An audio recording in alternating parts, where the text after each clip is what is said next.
Hey everybody, and welcome to Social. I always love the delay on my Social Hangout. Hey everybody, welcome to Social Hangout.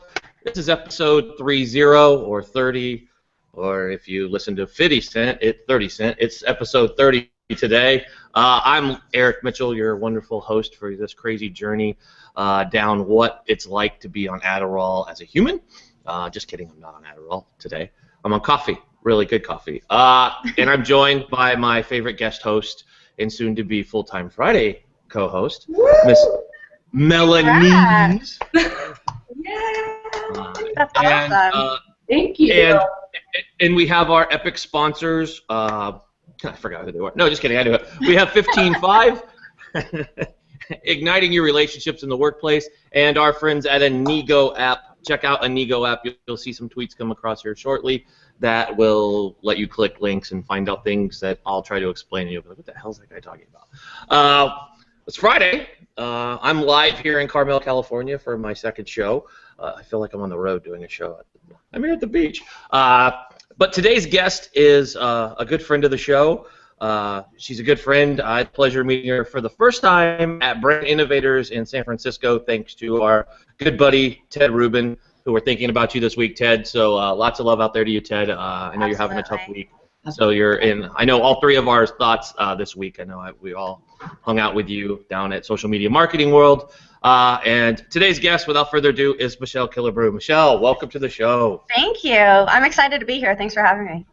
I'm excited to have you on too. It's we had a great conversation at Brand Innovators. Of course, we got to spend Social Media Marketing World as we all kind of rolled around in our little, what people nickname like the Rat Pack of all of us together having just great fun with everybody there. It was great to connect with everybody, and your panel was awesome.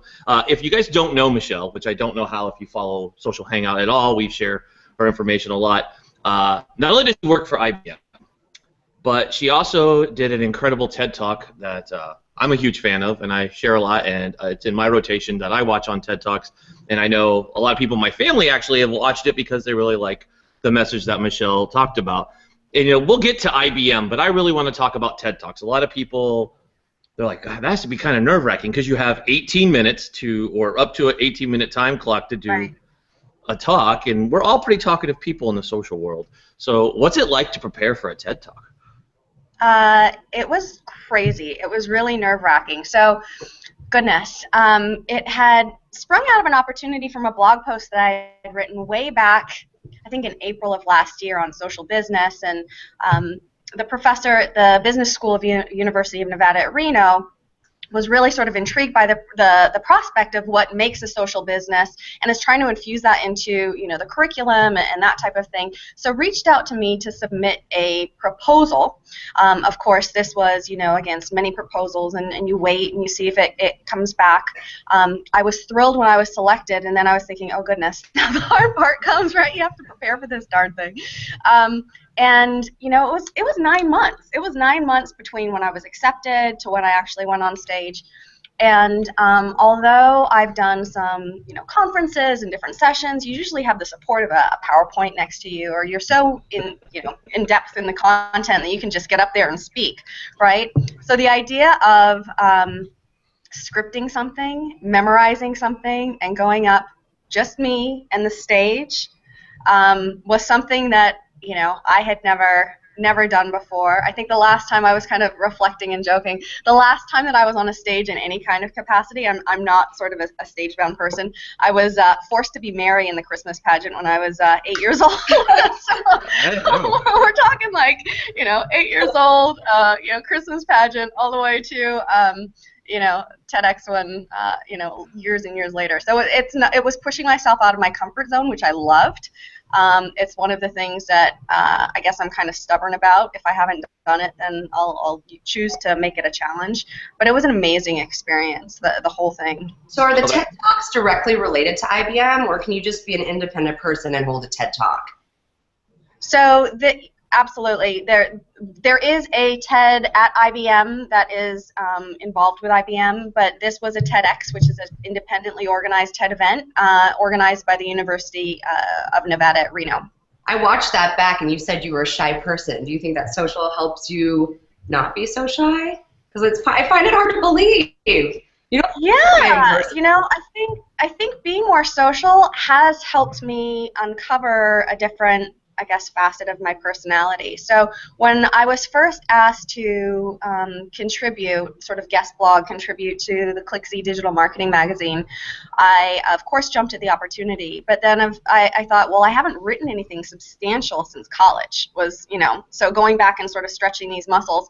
And then the second, I guess, fear that people have, I certainly did, was, well, what do I have to say, and who really cares anyways? You know what I mean? I mean, not to be self-deprecating, but just kind of you go through this sort of creative, what do I want to talk about?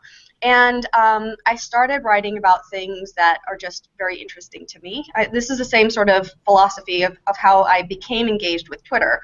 I just started sharing articles that were of interest to me. And if they were interesting to me, it's authentic to who I am, and other people may find value. And they did. And the same thing happened with writing, which sort of led to, it was a chain of events that led to the invitation to TEDx and that type of thing, also born out of relationships. So the writing opportunity happened, and I'm going to write this down. I have it sort of on paper. I need to copy edit it. But the whole thing came about from, I was here in San Francisco, and somebody that I had worked with in New York, was in New York at an event, networking with somebody else that I had used to work with. They said, okay, Michelle's doing some cool stuff over at IBM, and then all of a sudden I get an invitation to guest write, and this was at a cocktail party in New York when I had nothing to do with it. And this is I think believing in work hard, do good work, and be nice and support others as best you can, and that's that whole Ted Ruman return on relationship kind of karmic blessing, I guess. Awesome. Yeah. You know what makes this show great? I have to tell you guys this because I'm going to laugh because you're talking and it shows my ADD. But in the background, I get a text message from my mom. She's like, I really like the background of where your guest is sitting right now. And it's really nice that Melanys is wearing her San Francisco Giants. I had it fit in. I noticed that, Melanys. I had it fit in. My dad, it was my mom and my dad were like, you need to put your Giants hat on, and they wanted me to put it backwards. There's nothing on the back of this one. And I have this one, and I have this one, and there's nothing on the back. Eric, I need to get something so I can wear it backwards. I was just kind of thinking, because all of the guys, what was it, last week, it was the guys in the baseball hat and the blondes, right? So. Yeah. You got both going on, Melanie. That's what we got. That's what we got. The great hashtag going social bath, which was thanks to Tamara, we were able to rock that. That was an amazing talk.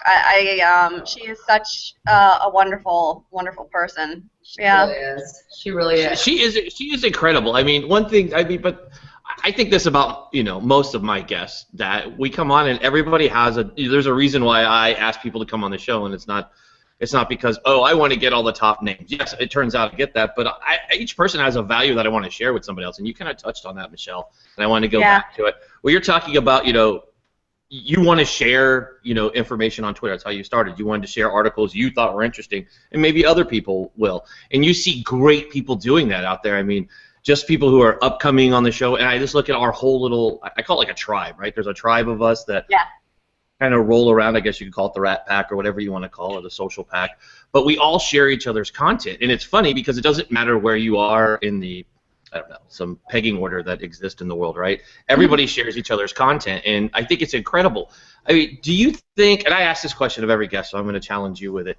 So you work for IBM, of course. Yep. And so you're sitting at the highest level of a big gigantic company. It's got a huge brand. Everybody knows IBM. Unfortunately, when I think IBM, I think of the movie War Games with Matthew Broderick and a gigantic computer in the background. Probably not the IBM most people think of today, or big ThinkPad computers that I know you guys got rid of. But I remember when I got to my first startup, they're like, "Here's this," and I'm like, "Dude, I don't use Apple. Can you please slide that ugly black thing somewhere else? I do not want that ugly chunk of." I remember that floppy disk. The floppy disk you put in, and the DOS and all that stuff. That's what. Oh my gosh! So just over here, there's you can't see it, but there's a picture, and there's one of the original, floppy disks mounted to the wall. Oh, that's awesome. But But do you see do you see big brands changing more to, I know this was mentioned on the media chat yesterday, and I know Brian Fanzo and I talk about this often, same with Yeah. Carlos Gill and I. Do you think that this is turning into be, business is changing to be, do you see brands changing to be more more human oriented? I know IBM is, your team that you have Yeah. going around as social influencers that I hope someday, hint to be a part of. Like Brian Kramer and Brian Fanzo, those guys going out. It's a really a human movement. Do you see it?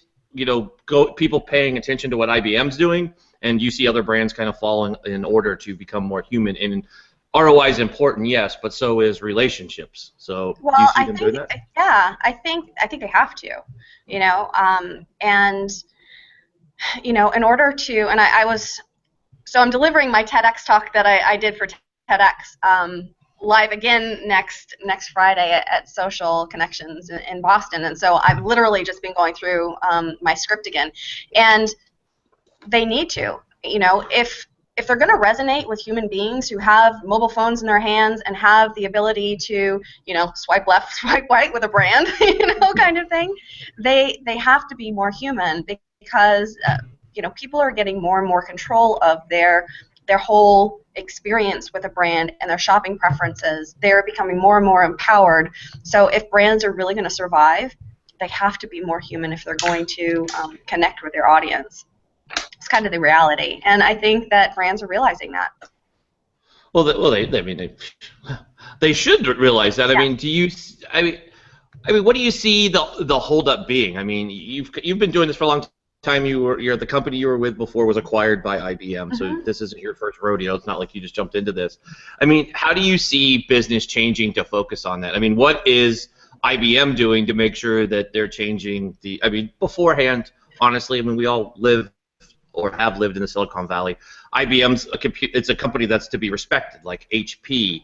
But when social media and social influence and those words don't roll off the tip of your tongue when you say IBM, right? That's not, like I said, IBM to me, I'm showing my age, but I think of a big beast computer and the OGs of bringing us to where we're at today, where my phone is, just like that gigantic device of, the 70s and 80s. What is IBM doing? Let's talk about what IBM's doing. What are they doing to get the brand recognition and show that they're hip and fresh and showing more to, I guess, the millennials and some of the Gen X? Because the old timers, and sorry, Mom, I don't mean to call you an old timer, but they think of IBM as one way. But how do they look at it now to get the Gen Xers and the millennials to go, oh, IBM, oh, cool, I want to be hip and basically do that whole wheel of coming back around and being popular? Yeah, so I'm going to touch on, I guess, several points there. So first of all, for a long time, the IBM brand is the IBMer themselves. So there is an empowerment given for all employees to go out and represent the brand, and that is part of the brand experience. So, instead of having a huge monolithic sort of brand icon entity, it is the people, the individuals that are representing the brand across, all facets of the organization. The second thing that you might be really surprised about is from I guess a social perspective, a social guidelines perspective. We were one of the first in the industry to set out a set of social computing guidelines back in, I think it was a year before Twitter was founded. So it was actually, and it was crowdsourced. So we have an intranet and, hundreds of thousands of IBMers around the globe had input into what this social guidelines would be. And it was essentially around blogging. And essentially it's, don't say anything stupid, right? Don't say anything that don't share intellectual property. Don't say anything financial, confidential. But if you want to represent the brand, engage with clients, talk about the projects that you're working on, do that because it's it's representative of the brand. And because of that, you have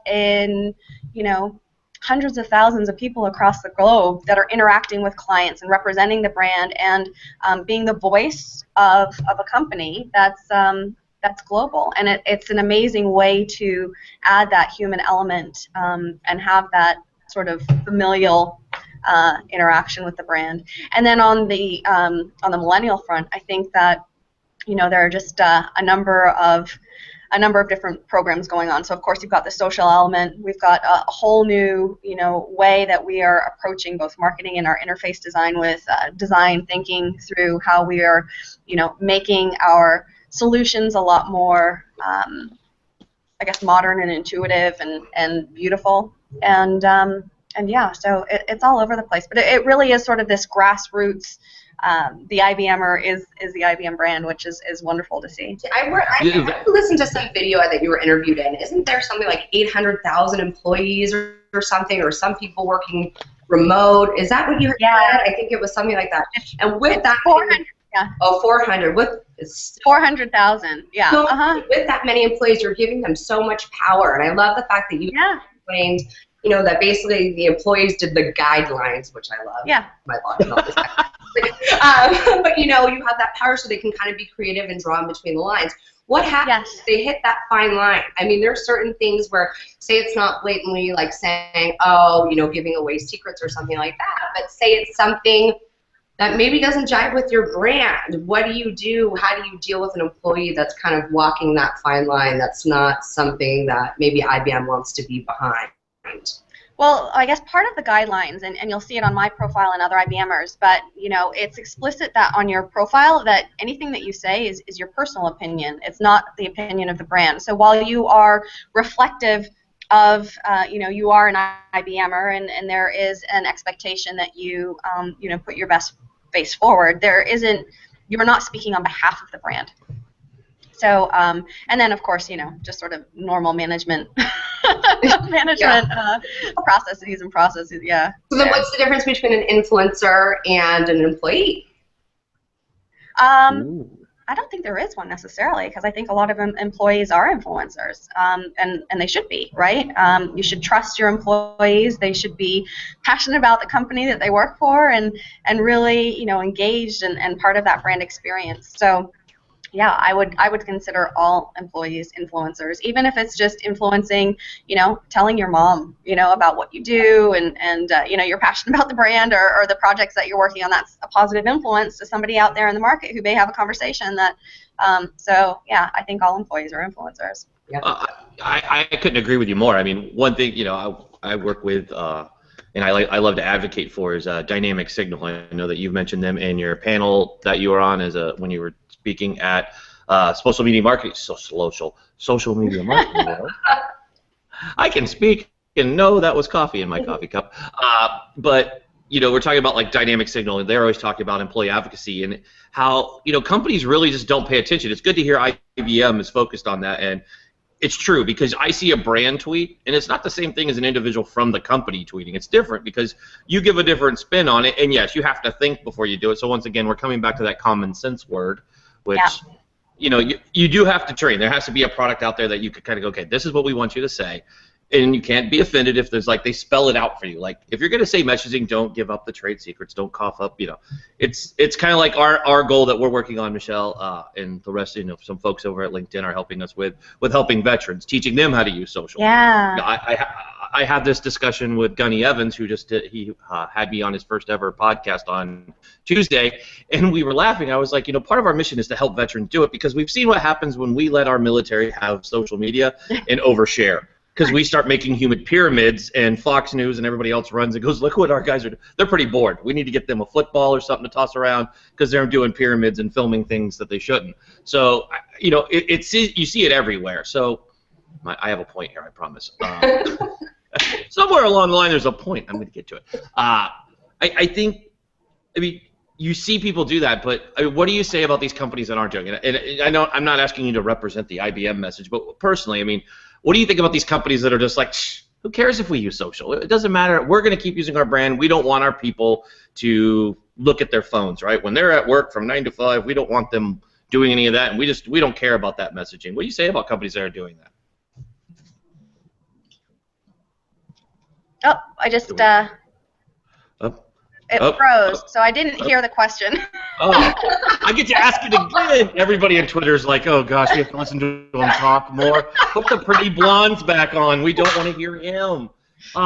There's not even Vincenzo to look at. It's just me and this gigantic nose. That's what you're stuck looking at, and my hat backwards, and these old ass books. Sorry, Carlos, I know you don't like it when I use profanity, but these old bleeping books behind me. That seriously, I mean, look at the dust. I mean, really, nobody reads these. I mean, hello, iPad. Anyways, so my question was this: what do you have to say about the companies? I mean, your personal feeling on companies out there, big brands that you don't see, that don't really focus on their employees out there tweeting, or not just tweeting, but using social media and talking about being an advocate for their brand. I mean, do you see that as that's a huge problem, or do you think brands are like, well, whatever, we're not gonna, social media is gonna change for us, we're not gonna change for social media? I do, and I don't know when they'll recognize it, but I think that it is, impacting their brand, because this is how humans relate to one another, right? This is how people sort of assess different offerings or determine what they're going to purchase or who they're going to affiliate with. And quite honestly, and we know this sort of from the HR side, but from the employee branding side, I mean, if you're trying to acquire or attract top talent and they want to get a sense of what the organization is like, I mean, this is how they sort of get a preview into the other employees and the conversations and the work style of that organization. So yeah, I think it's a huge miss, and whether or not they recognize it yet, at some point they will. Oh, awesome. And what about those brands that use people like influencers, and they want, for example, I'll work with some brands, and they give me a very detailed outline of exactly what they want me to say, which is stupid because I know what my followers respond to, and they don't, and they're hiring me or employing me as an influencer of their brand because I know what people respond to. So what about those companies that understand the power of the influencer but don't understand the way it works, that they should let me use my own words if I'm being acting as an influencer for their company? What do you say to those companies? Oh yeah, I agree with you, because it takes the whole authenticity away of your personal platform and the audience that you're trying to reach. Yeah. Let me use my words. It's my words. Absolutely. If they're believing in you to go out and represent the brand, then they should give you, perhaps some guidelines or highlights or points that they want to, have emphasized. But other than that, it should be, it should absolutely be in your words. Otherwise, it looks like an advertisement. I mean, it's it's not social, right? Yeah.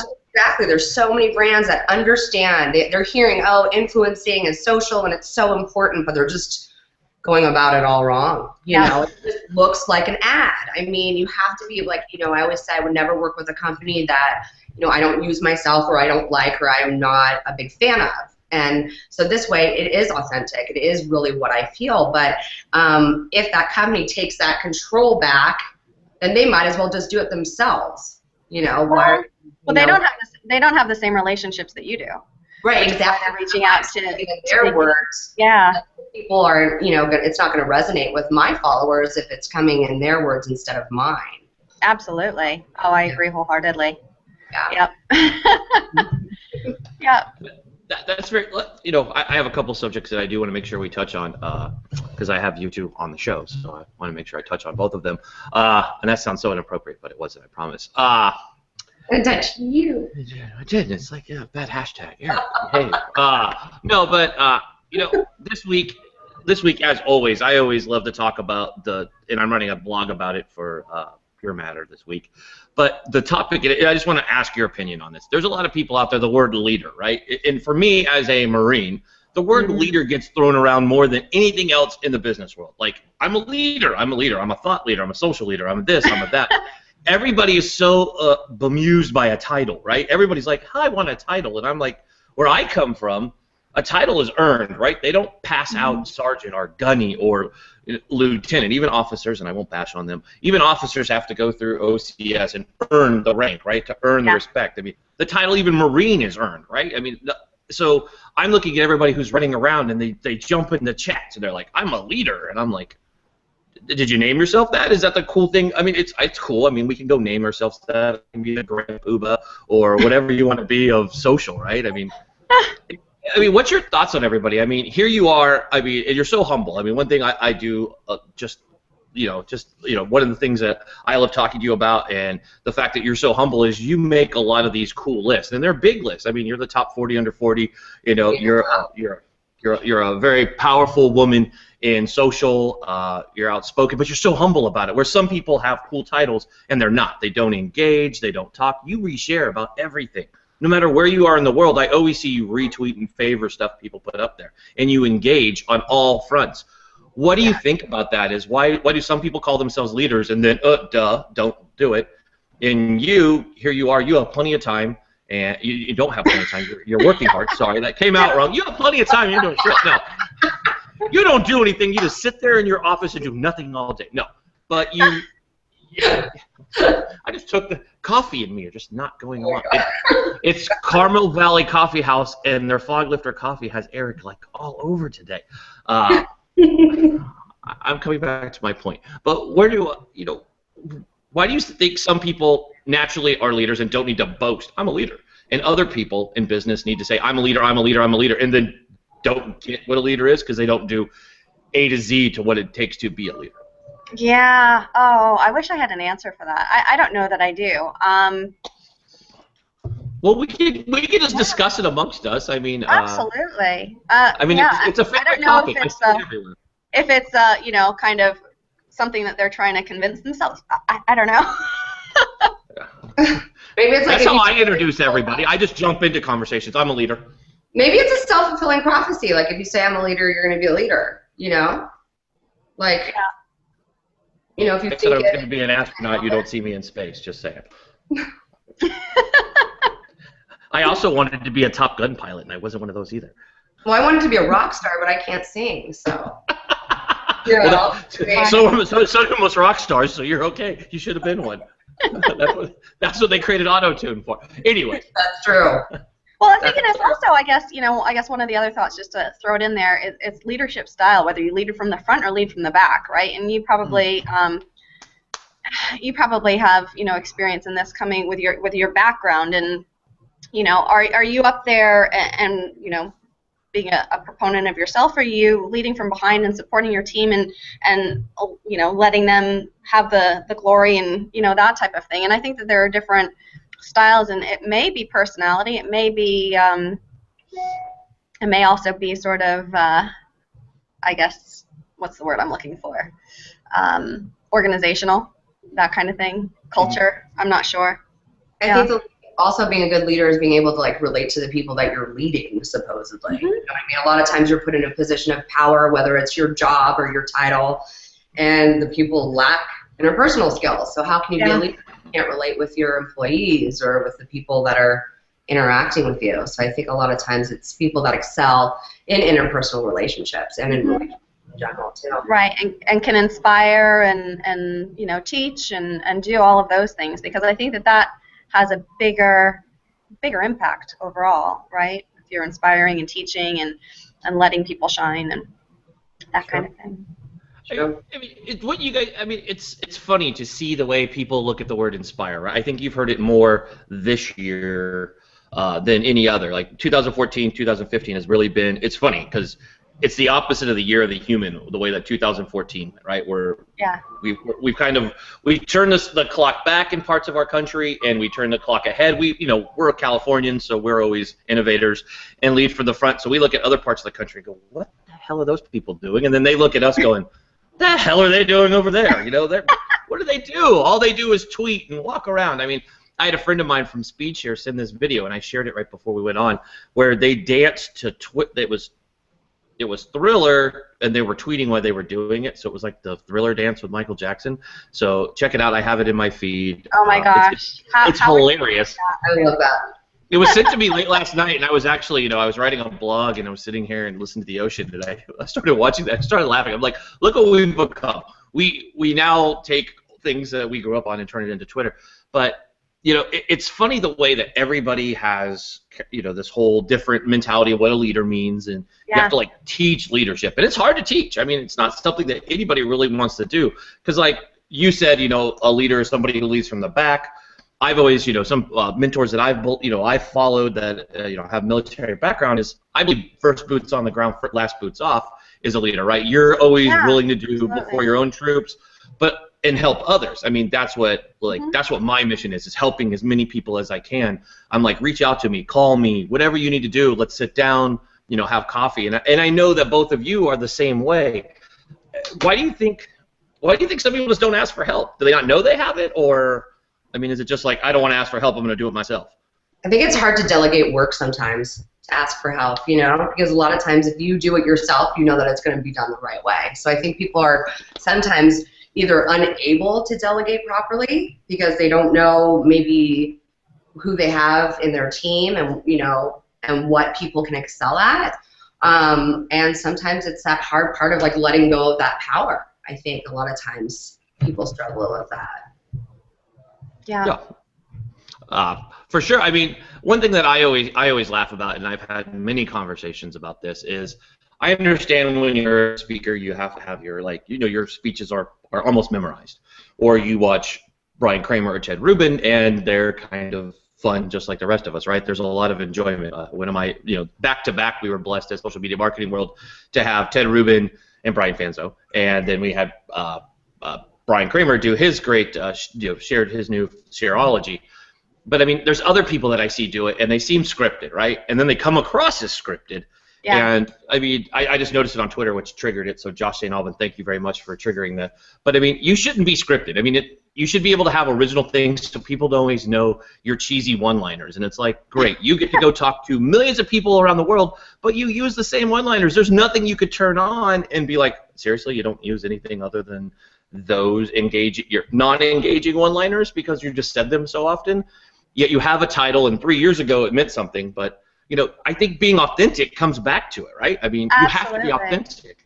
You have to be the same person. I know I've met you both in person. I know you guys are generally the same people that I met in person. You're the same way on social. You're the same way. Well, she's my doppelganger, which is a weird word. Your doppelganger. Where did doppelganger come from? That's a weird word. I think it's a German word of some kind, but it definitely is. Yeah. Right? Yeah. Well, sorry. Yeah. It's so funny.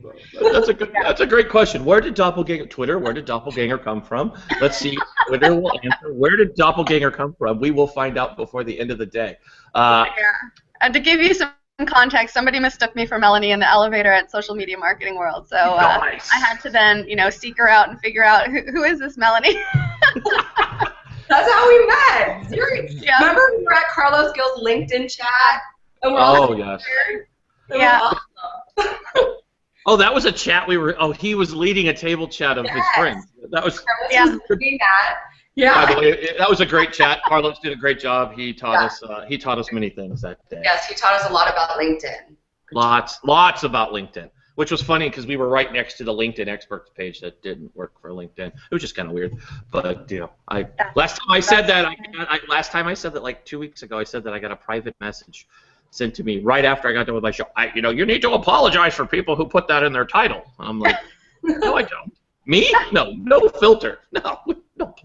I didn't say anything bad. I said you call yourself a LinkedIn expert and you don't work for LinkedIn. It's odd. That's all I said. Anyways, I want to move on to something that's important to me as I'm a father of 2 daughters. And, Michelle, you are one of the, top women in social media. You have a great role, front-facing role to the world. You do a lot. You inspire a lot of people. I mean, my wife's listened to your talks, and you've inspired her. She likes what you have to say. She likes to see people. Oh, thank you. She sees all my guests that come on. So does my sister. The same thing. I got to spend some time with my sister. She's a big producer does commercials for NBC and stuff. And it's funny to. Oh, by the way, I'm interrupting this. It's a German word, by the way. Yeah. It was playing at home. We actually had somebody find out for us that it's a German word. So, go figure. Anyways, but you inspire a lot of, the younger generation and people who are coming up. What do you have to say to the young women that are coming up in the workplace and they see all this craziness, right? There's kind of a pointing of direction.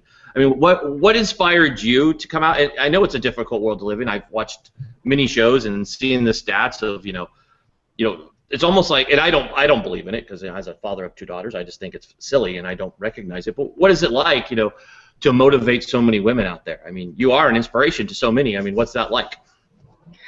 Goodness, I don't know. I mean, just trying to be me, and as I said, kind of share those things that interest me and that I believe in. I think that it's wonderful if I happen to be inspiring people, but I think it's just about, again, being sort of authentic and sharing yourself, and and then kind of back to what we were just talking about being sort of humble and being approachable and whatnot. People, back to Kari Anderson's, everybody has something to learn from somebody else. Nobody is, an expert at everything. So being able to have those conversations bidirectionally, I think we're in the corporate world, we're hearing a lot about, well, sometimes they're calling it reverse mentorship, but it's really just sort of taking somebody who's perhaps a millennial or fresh out of college with an experienced executive and having them share ideas. You've got somebody who has, a lifetime of corporate experience that can, share with somebody who's young and doesn't have, the experience to apply to some of those new ideas, the new way of doing things, and the technical way of engaging with different folks. And it works on both ends. So I guess I'm thrilled to be able to act as some kind of role model, and it's been a lovely side effect. I will say, it's a little bit unintentional, but at the same time, I mean, how can you not embrace it? You know what I mean? Yeah. Yeah. So exciting. Well, when you have something to say, I think it's important. I think it's an inspire. I mean, there's a generation of, like Ted Rubin says, that there's more women in social media than there are, men. What do men have to say, right? Men, how does Ted do it? I don't want to do his voice. Are there more women in social media? Yes, there are. I mean, look at social media marketing world. I mean, there wasn't a lot of. Well, by the photos, it looks like all it was those guys together. But it was all guys. It was all guys and me, and all the photos. But women actually taking like these big roles like Michelle has, and taking that next step, I think it's time. I think you're doing a great job. And I also think being a good leader is learning from other people and knowing that, you never stop learning.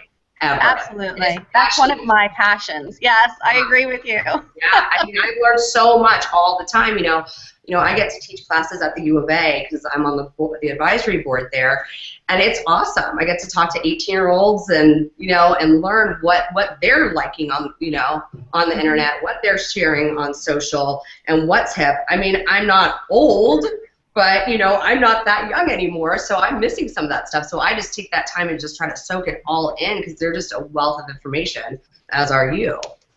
Absolutely. No, I agree with you wholeheartedly. I think somebody was asking me from a content marketing perspective, how do you figure out content or get inspired or ideas and that kind of thing? And, it's read, it's learn, it's, whether it's Twitter, headlines, articles, long-form books, just soak up information, and it gets you thinking in different ways. And part of that, as you say, is engaging with people from different perspectives than your own, and what are they experiencing, what's their life like, what are they struggling with, and it puts things in context.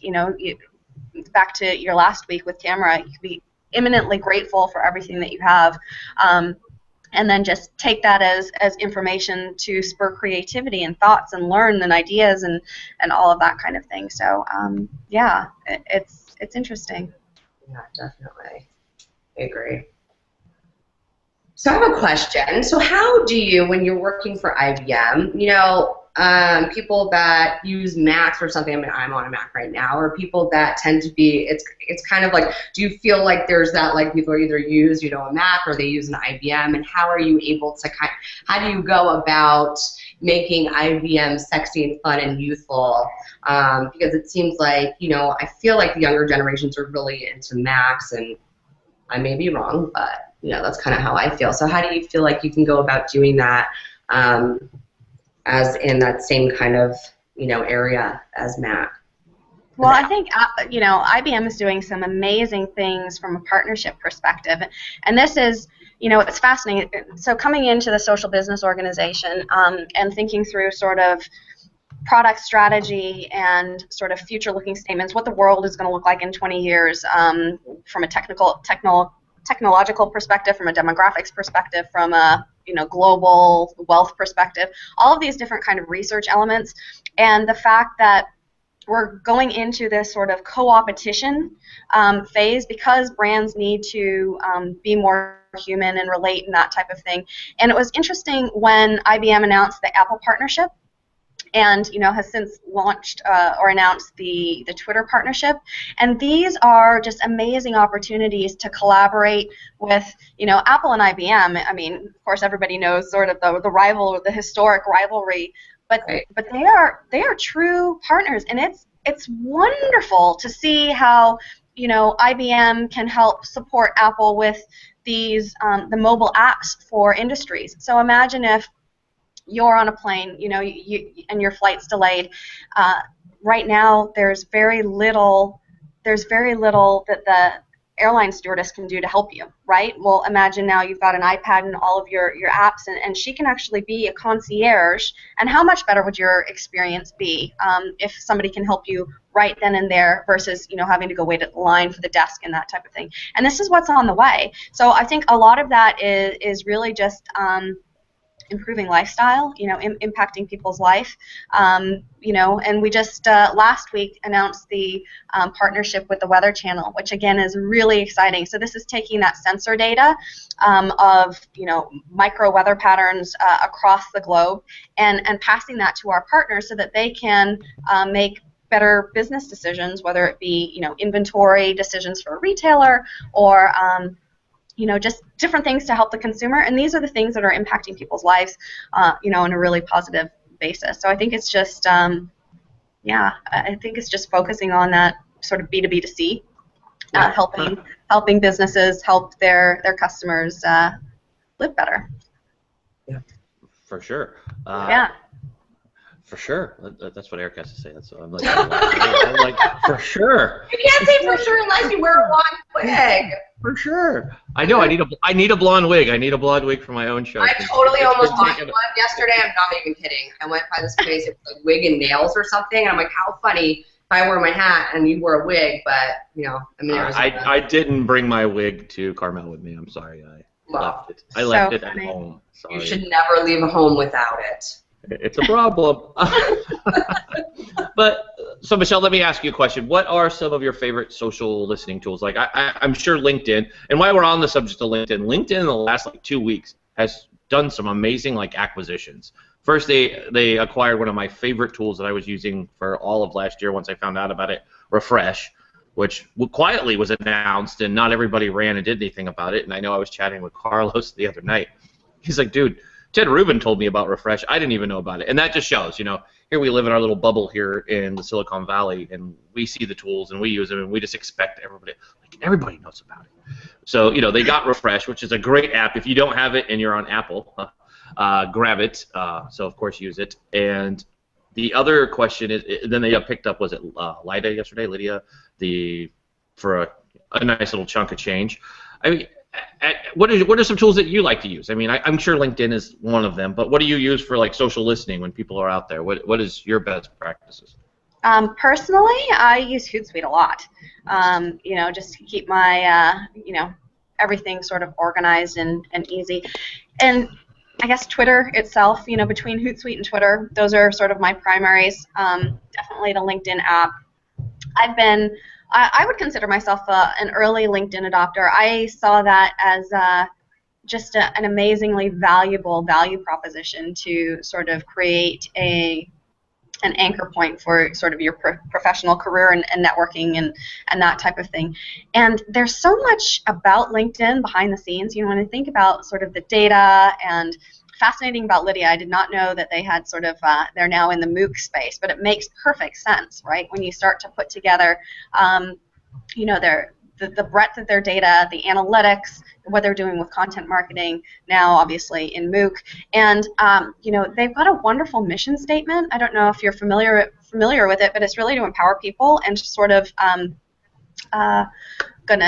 don't work for LinkedIn, or I would know it, but it has to do with sort of creating a sense of economic equivalency, by creating a marketplace for your professional skills and whatnot. And they're really thinking very future, and it's remarkable. So I really enjoy that. Of course, Twitter, same thing. Such an inspirational company. From it's so much deeper than what we use it for. When you think about LinkedIn and you think about Twitter and the foundation of what makes the company, what their mission is in the world, how people are using it to share information and news and break stories, that kind of thing. It's really amazing. But the innovation that's going on inside any of these companies is just phenomenal. It's so exciting to be part of this area, this valley, and for San Francisco, and just be a part of these conversations, and it's fascinating stuff. But I didn't realize about those acquisitions. Good to know. Yeah, well, what about yesterday with the Google and the Twitter and all that stuff? What about that? I think I missed it. Isn't Google talking about maybe? They're talking. It deals with their data and their search, partnering up. I mean, you see that everywhere. Your tweets will be searchable via Google, but they've been talking about that for a long time. But I thought they were talking about maybe even buying Twitter. Am I incorrect? I think I saw something along those lines, and it seemed like it was just headline speculation to me. Can you all hear me? Yeah. I loved Google. We were talking about them. They're supposed to be nice to us. We're talking positive about them, not freeze our screen. Google, we were being nice. We weren't saying bad things, Google. Google, we were being nice. No, but one thing that I wanted to touch on, you were talking about, it's funny how the relationships and the old school, feuds with the businesses, and everybody talks about the rivalries between Apple and Google, and I got to watch one firsthand is when EchoSign was acquired by Adobe. I'm an Apple guy. I preach their products. I mean, it's not because I think they're better. I know they're better, but I mean, I know. But it's a preference for me. It's my preference. It's what I love about it. It's not like, I have tablets. I mean, I have one right over here next to me. Is it like the Giants, the A's? The Giants are better? Yeah, I mean, I like them. I mean, if you want to know the truth, my wife uses an Android and loves it and hates Apple. So, do I care? Do I lose sleep over it? No, because it's Apple. But anyways, the rivalry thing is fun. Because we were acquired by Adobe. Adobe gave us all, the cool thing when you're acquired by a company, in case you don't know and you're playing at home, is you get cool new devices, which is a privilege. And we got to upgrade our phones, and I was laughing because when we first got acquired, we weren't allowed to order Apple products.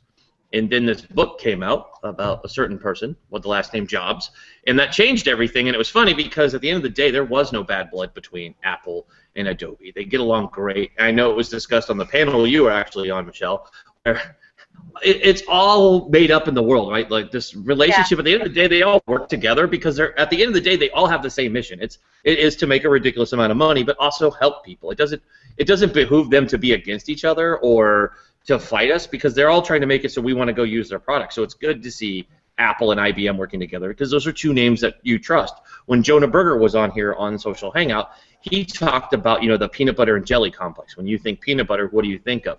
We're just trying to make the ultimate sandwich, right? That's what companies are trying to do. Work together because we're the ones that are going to buy it, not them. We don't expect companies to do that. We want you to partner up to make our experience better. And that's how, when we work with brands, we want to do the same thing. We want to amplify their message to help them, let them know that we're all going to work together. And I think that's what our community does. No one is like a leader of everybody who's in the social media. I mean, no one's up there, I'm not going to say Jay Bear is a leader of all of us, or I don't think there is a defined leader, but everybody works together, and that's amazing. You can have a conversation with Ted Rubin and Brian Kramer at any time. I mean, they'll ping you in the middle of the night, and you'll just end up having a messenger conversation with one of the two of them, or any have the opportunity. I mean, what would you say? And here's my question. What would you say to people who are starting to get into social? I mean, we all have our own stories how we get in there, but I mean, what would you say to people who are starting to get in? Where would you suggest to point them in the right direction, like to get started? Yeah. So, goodness, my experience with Twitter is really funny. So I think and I only know this because it says on your Twitter profile when you joined, right? So I joined in 2009, I think, at some point, and I was thinking. Honestly, I was like, what can anybody say in 140 characters to perfect strangers? I'm like, I don't get it, but I'm going to try it. And, and I just started sort of, as I mentioned, kind of sharing out articles that I was reading anyway, because, I want to stay at the top of my professional game. And so I thought, well, I'll share what I'm reading. And then that started to... Uh-oh. There Google goes again. Google. Google. Google cut off our guest. Google.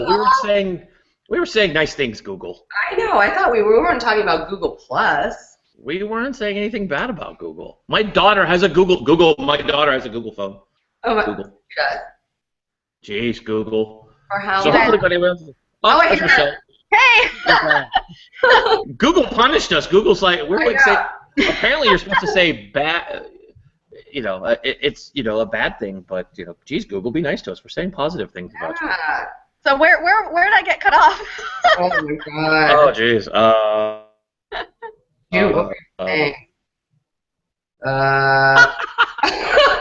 Oh my God, there's a blonde. We are great. That was, we were listening, all of a sudden you stopped, and then I became a And then we had to talk, and then now I can't remember. Yeah. I think everybody will probably tell us on Twitter. They seem to have the answers. Yeah. Twitter has all the answers. I think that's what it's like the magic box. Just ask Twitter. Oh, you said you just joined Twitter, and you're like, how in the world am I going to fit everything into this small amount of characters? Right. Yeah. So I didn't understand it. Right. I mean, what can you say in 140 characters? And B, I'm talking to strangers. I did not get the value proposition. So I just started, interacting and sharing out articles that I was reading anyways, because, I like to stay abreast of everything that's kind of going on and keep kind of trends sharp in my mind. And people started engaging on that, and it snowballed. They found it helpful. I started having conversations, and I mentioned this in my TEDx talk and this was a real moment. It was several years later. It was 2012. I was at a conference. I was an attendee, and I saw somebody looking at my Twitter profile because I was tweeting away at this conference, and that was kind of surreal.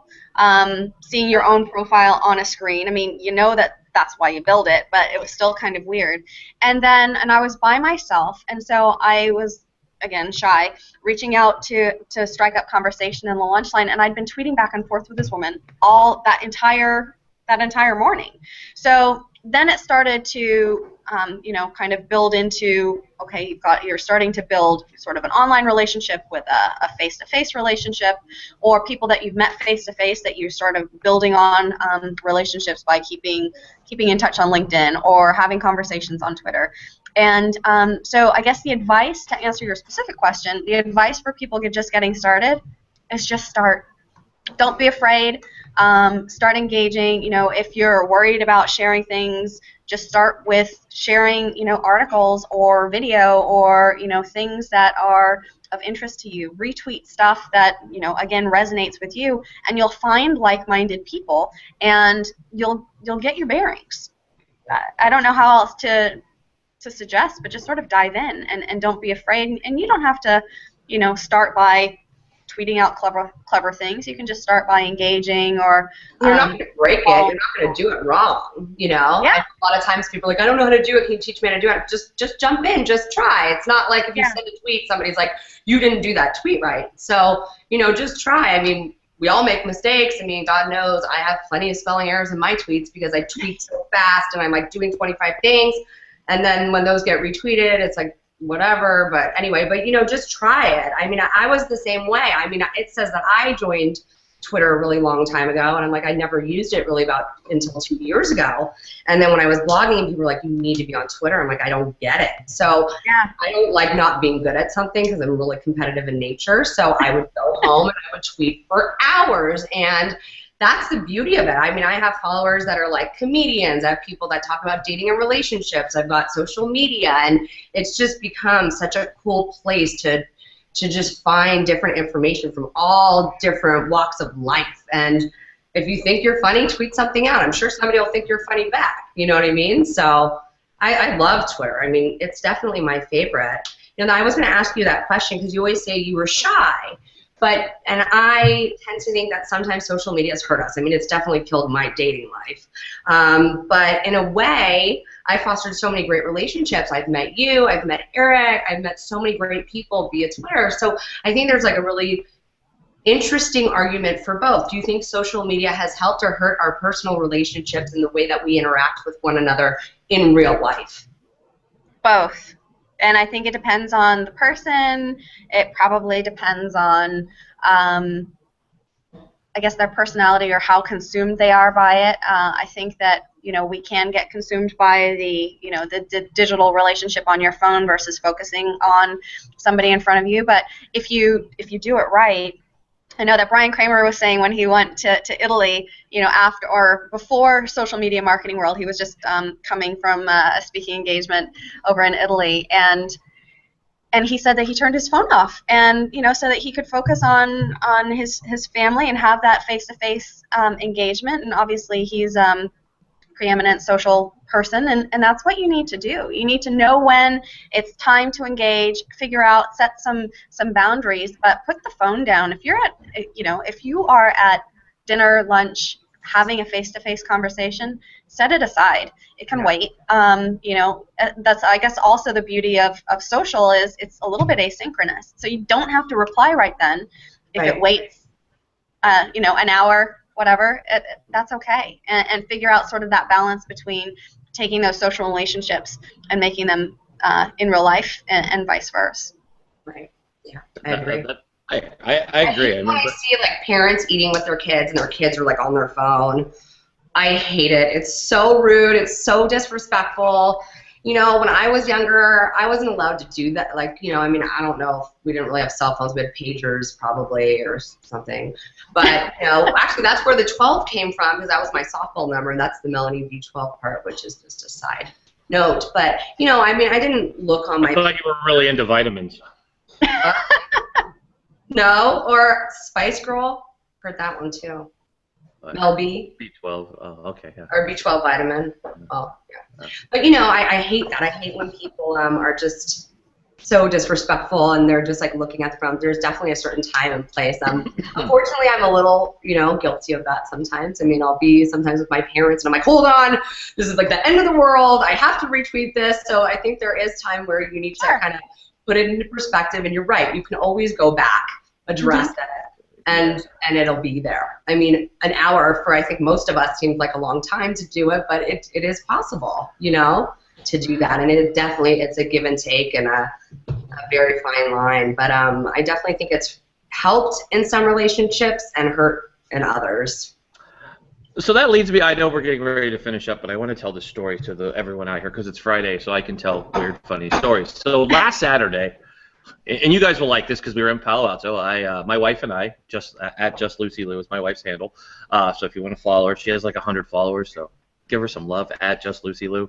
Look on my handle and I'll put it out there later. But anyways, so we went to dinner with Carlos Gil, and we went to NOLA, which is in Palo Alto, off of University. It's a good little spot. If you've ever been in a startup, you've probably been there. Oh, by the way, do you know that Michelle and I went to high school right down the street from each other, right there? I know. That's what a small world that is. That's awesome. That's great. That's awesome. So we go to dinner. We're at NOLA. We're sitting upstairs. It's after the Final Four game. I think it was the Kentucky game. And we're sitting there. So Carlos and I are talking, of course, and having a blast. And my wife is sitting across from making fun of us because, of course, the two of us are glued to our devices like the schoolgirls that we act like. And Carlos breaks out his phone, and we decide to do a meerkat at dinner. Which, on an iPhone 6, by the way, your bright light goes off and shines in people's faces, and literally you should have seen the look when he was going around the table. Like, he's like, say something. So I was talking, and him and I were just totally into it, and all of a sudden we pulled the camera over, and literally my wife is like... and I'm like, ooh. And she's like, turn that off. And all of a sudden you kind of see the people around because they hear us having a full conversation. We think we're doing a social hangout from the, just live and live right there. So sometimes, apparently, it's inappropriate to. We were meerkatting in public, and apparently that's not good. So don't bring your phones to the table. Don't meerkat from the dinner table, especially if you happen to be around Carlos Gil and Eric Mitchell, because they will do meerkatting anywhere. But hey. So that's what we do. That's my funny story. You guys can go tease Carlos about it. He did it. It's a true story. If you were on air when we did it, it was quite funny to watch my wife's face as you come back. And it's just like... I mean, dead on. Like, I knew I was in trouble. Trust me. We got in the car. Oh, wait, who wants to watch you guys eating, though? I mean, listen. We weren't eating. We were talking. I love both you and Carlos, but it's really weird to me. I mean, I love the meerkat thing, and we've already kind of talked about that, where I think it's awesome. I love it. I see such great things, but I don't understand, like, doing things like eating on meerkat. I still don't get it. It's kind of like me brushing my hair or having my hair highlighted or getting my nails done while on meerkat. I mean, it's, you know what I mean? I shared the sunset with everyone last night, and only 3 people showed up. Well, I'm going to share it again tonight and tomorrow. So when baseball's on. Baseball is, by the way, the Giants are 3-1 for those of you playing at home. 3-1. Not bad. Anyways. But what do you think the future of social with that kind of stuff, Michelle? With like meerkat and stuff? I don't know. I think we'll all be surprised and see. I think it's an amazing, I guess, access point into people's lives. I mean, we look at YouTube, right, and some of the sort of most benign, like just crazy, mundane things are absolutely the rage. And I think this is just, you know, an extension of that, in that it's live and some. I don't know.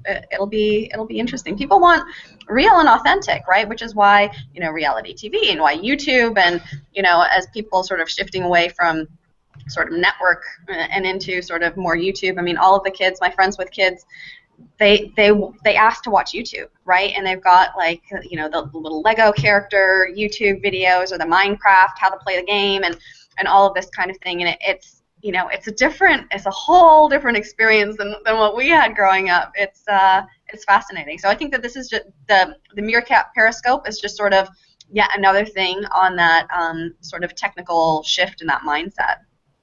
It is amazing to watch this come across. I mean, I just had my sister visit me while we've been down here, and she works in New York. She does a lot of film and films big-time commercials that are showed on the Super Bowl. If you're looking up one, I'm going to bring it up as an example because she did it. There's the new Mustang that came out that was part of the NBC's The Blacklist, and she met the guy that everybody thinks is really attractive. That's the husband on the show. That's like the bad guy. Anyways, that's a side topic.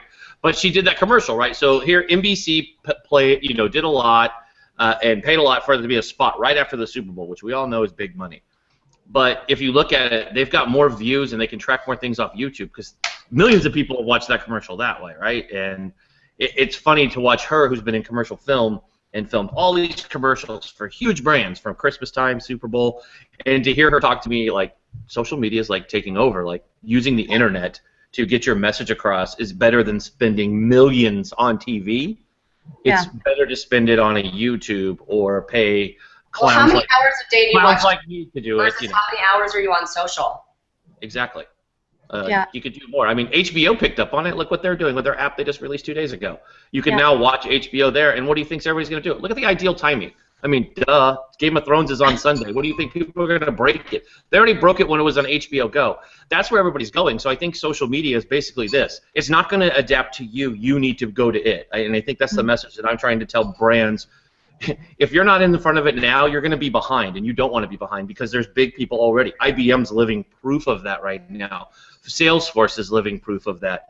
HP's doing it. Dell, all these companies that kind of went away, not went away, they've always been there, but just kind of went away from the front scene. There's a reason why they're in the front of the pack. These guys aren't dumb. These aren't dumb brands.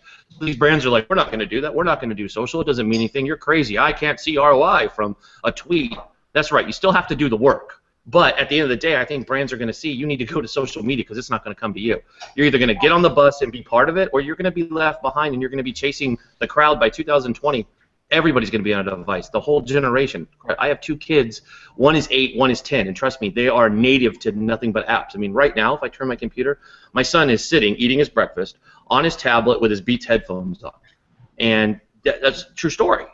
And these kids have always had this. They know how to Google things when they ask for information. They don't need to go get an encyclopedia or read one of these 800-year-old books that nobody's ever read. I mean, that's just where we're at. So I know that's a bit of a rant, and I know I want to wrap up the show, but I think that's where we're going, right? I mean, brands either need to get on the bus or off the bus. You can't dip your toe in the water if you're a brand and go, oh, we kind of want to get into social. You don't kind of get into social. You either do it because that's where your customers are at. That's where brands need to be focused at, is because that's where we're at. I'm not paying attention to TV. The TV for me is a background noise while I type. My laptop's in my lap, and I'm doing that. Even when I'm at home and I do the work-life relationship, I mean, even my wife does it. We both work for, I mean, I have my own business, but my wife works for JobVite, and it's an up-and-coming company. They have a lot of business, so she's always on her computer. But we have time with our kids that we turn our devices off and go to the beach and do stuff like that. But, I mean, it's a funny world we live in where social is everywhere, and that's where you want to talk to your customers. When you want to book a flight, sign contracts, get business done, social's where it's at. So, anyways, that's my rant. So, Melanie, we're going to finish up here. So, I'll go from my left to right. Melanie, do you have any closing words for the show today? I just want to thank you. Thanks so much for joining us, Michelle. Thank you, Eric. I'm looking forward to being on the show more often. And check out melanysguydlines.com. That's my blog. I don't think I mentioned that the last time. Oh, what's that? Oh, it's a business call. We're taking live callers. Oh my God. Wow. Really? Sorry. Wow, it's like, is that a house phone? I know, that's what I said. What is that? I don't even know. Nobody even asked my mother, Mom, wait a minute, I'm not done. Okay. Yeah. So, and also, the Shorty Awards, I'm going out to those next week, so follow me on Twitter. And thank you for all the people that nominated me to be a finalist. And lastly, I'll be doing the Cox Get Started event in Omaha in a few weeks. Cox is another fantastic brand, like just doing it right. Martin Jones just leads a great group of influencers, and it's given me so many opportunities. And I met Martin through Aaron Kilby, and I love doing that. We should get Eric to come out and do a Get Started event with us for Cox events, because I think he would be awesome at it. And thank you again, Michelle. Go Giants! Go. And Michelle, final, you get to. Just thanks so much for having me. It's been a lot of fun, and a true honor, to be quite honest, especially considering the caliber of folks that you have joining you each week. It's a real honor and a pleasure. So thank you. Well, you guys are much easier to look at than Ted Rubin and Brian Kramer or Brian Fanzo. So just kind of be just real talk there to steal Carlos's hashtag.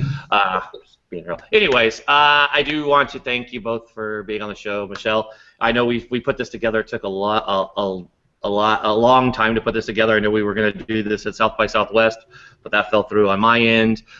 So it's good to have you on. I'd love to have you on again, do some panels. I know you and I are going to be working together on our veterans movement that we're doing. So I'm excited to do that. Absolutely. Everybody, if you haven't known, I'm going to take a second here. Go follow Evans Daniel J. He puts out some great blogs, but he is really guiding Michelle and myself, Carlos Gill, Coca Sexton. There's so many big people jumping on this to help out veterans that we're really getting behind this. So we'd love your support in doing that. We're going to be putting together some big announcements coming up in the next 45 to 60 days that we're really going to be behind this. So we want to help veterans. So just go check out Dan is his name. But go check out his blog. He has some good stuff. He interviewed me, so I can't promise that it's entertaining because it's me. But and I actually kept my language clean for that one. So I was clean today too, for the most part. But big things going on there with the veterans movement. So I'm huge behind that. Monday show, which is quite a few people are going to be hopping on board, and it's Millennials in the Workplace. So that's at 11 a.m. Pacific Standard Time. I'll be back at the Social Hangout Hub to run that one. Actually, I'm going to be on the road for that one. I'm going to be at the Twitter headquarters. Hoping to get Carlos to join me because he's on the panel. But we have David Minzy from 15.5, so go follow 15.5. We're going to be on there. They're talking about employee engagement. We're going to have a great panel of panelists. Some of the social beards are showing up to be part of the panel. Going to try to get Brian Fanzo, even though I know he comes on an hour after our show. Maybe he'll jump in, get some Rachel Miller. Maybe I can get some Melanie on there. I have a couple other awesome guests that are supposed to show up on there. Wednesday, live from LinkedIn, is Carlos Gill. And then we have Insight Pool next Friday. That's a little show around there. Don't forget to follow Social Biz Hour on Monday. I don't know who their guest is, and I'm sure they're going to slap me for the new guy who's part of the team not saying. But Social Biz Hour at 1. A little H2H Chat Love is at noon. That's Mr. Brian Kramer's show, so make sure you watch that. Listen to Why I Social this week is Carlos Gill. Wednesday is MCO Talk with Vincenzo. I swear I sound like follow all these shows. But all those folks. Why I Social too on Monday. You're doing Why I Social. Everybody's Why. Michelle, you need to do Why I Social. Okay.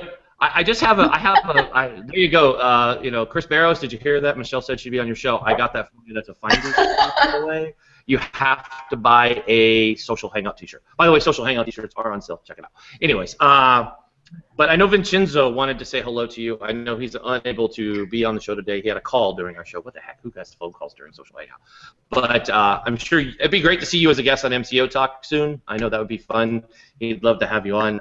Absolutely. By the way, he just found out that he would like to have you on. I know he's nodding his head like, hell yeah. So anyways, everybody, I'm like pimping out people for shows now. I'm like, you're on the show. You're on the show. But anyways, it's been great to have you on today. It's been great to have everybody on here. Everybody have a great weekend. And we'll see you Monday. I said, oh, a lot today. Wow, I don't do that. Anyways, everybody have a great weekend. Enjoy the weather. It's beautiful. Go Giants. Go Giants. And, go Giants. And see you on Monday. Thanks. Thank you.